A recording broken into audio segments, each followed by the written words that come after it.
draw. But what I think is that this isn't the whole picture, because we were talking about bigger, like more dimensions. I want to say that a link of those guys would be like 4-dimensional, or they're like binding something. So, do you remember back when I was talking about the first Torus I drew?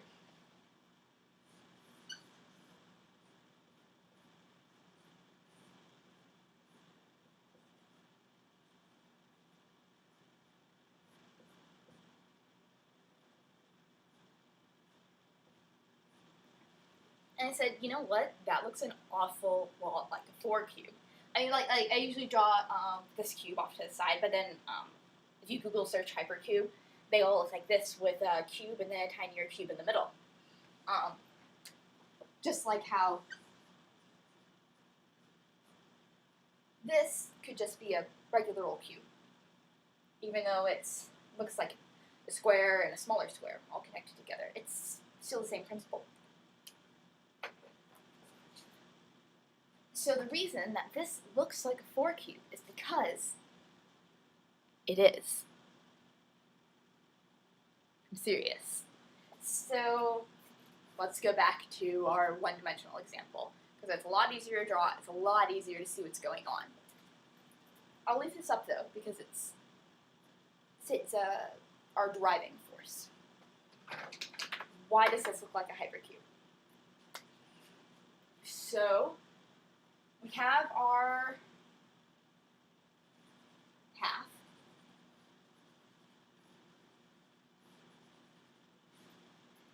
This could all be done in one dimension. But how do you make can you make a cycle where you're still only going in that dimension? So you're trying to like go back through it? No, what happens is that you have to invent a new dimension to bend around in.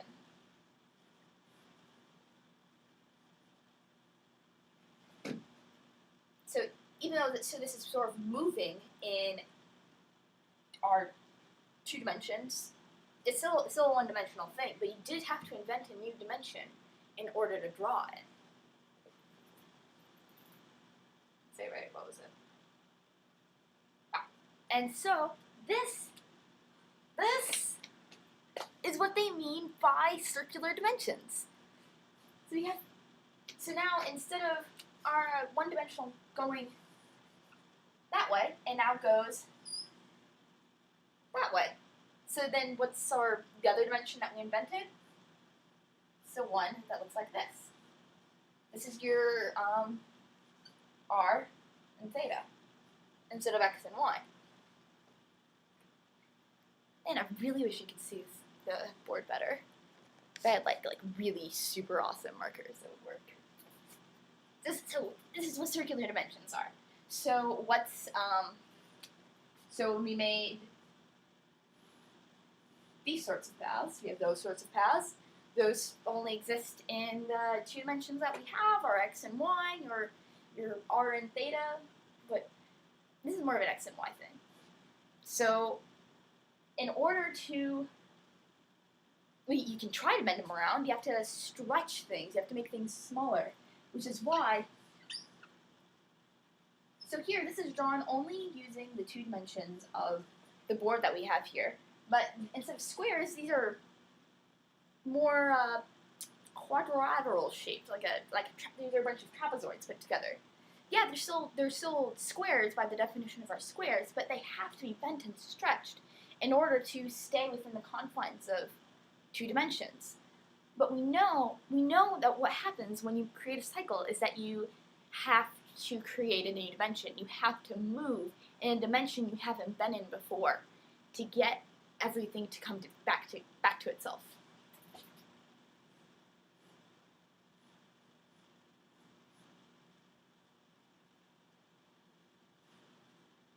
Create a new dimension. So what happens when we make a torus?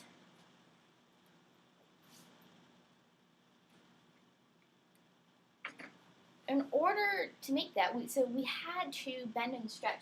This, this little bit has to be a lot smaller than the thing around it in order for us to see it in 3 dimensions that we started out with. Because what we're trying to do is to make this cycle only be in the 3 dimensions that we had. That's trying to make this cycle in the 2 dimensions that already exist. It had to stretch and bend. But because we know that our 3rd dimension exists, we can draw it like this, where everybody's at nice right angles. You don't have to stretch anything.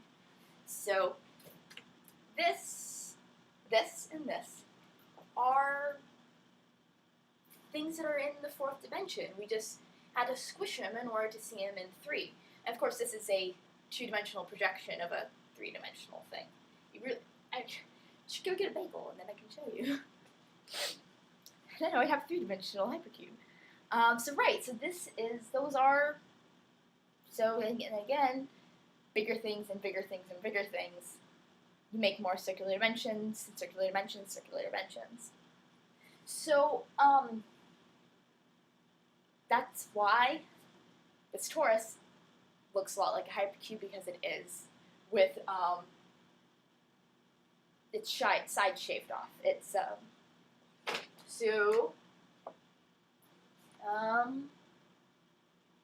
what do our links look like? So we have this link. Hey, I remember when we were drawing things like this.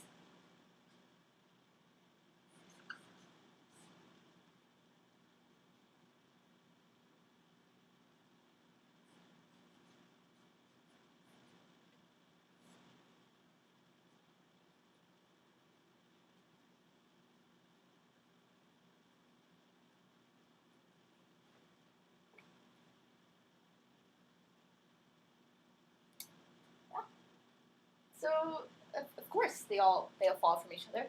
So this way that I had like my shorthand notation for drawing bigger dimensional things, like more than 3. I mean, it works for 3 and 2 too, but in 2 dimensions is pretty easy to draw on a whiteboard or on a piece of paper.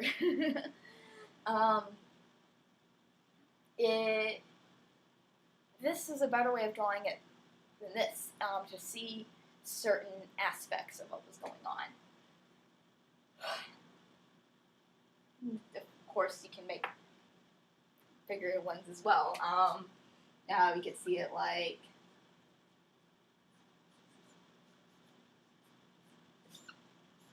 and then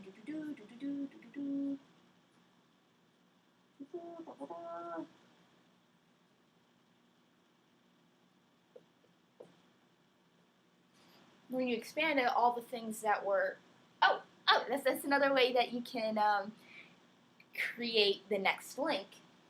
Is you stretch it. So this, and one of the you really can't see it up there. Show me free space. Here. All right.